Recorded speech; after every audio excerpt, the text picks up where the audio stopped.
Ce qui nous dérange dans le calcul de cette somme est le carré, car on sait qu'on peut calculer une combinaison linéaire de cosinus en passant par l'exponentielle complexe. Aussi, dans un premier temps, on va se débarrasser du carré en linéarisant cosinus carré bêta qui est égal à 1 plus cosinus de bêta sur 2. Arrivé là, on se ramène au calcul d'une somme de cosinus et on procède comme classiquement en commençant par calculer cette somme-là dans la partie réelle et cette somme-là.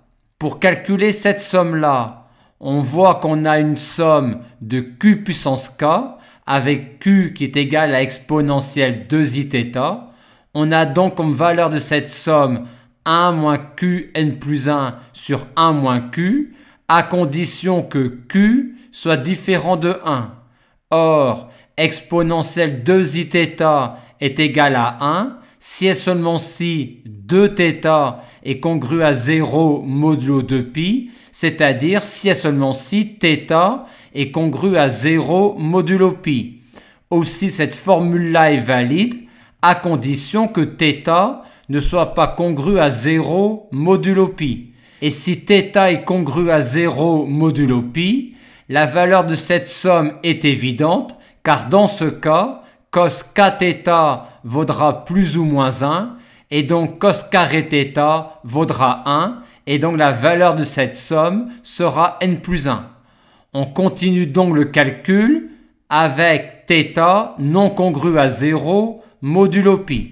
Une fois arrivé là, on va simplifier le résultat en utilisant la technique de l'arc-moitié, ce qui nous amène à cette valeur-là pour la somme.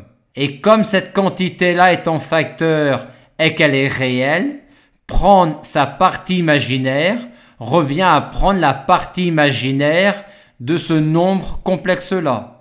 On en déduit donc que la valeur de cette somme est celle-là, à condition que θ ne soit pas congru à 0 modulo π.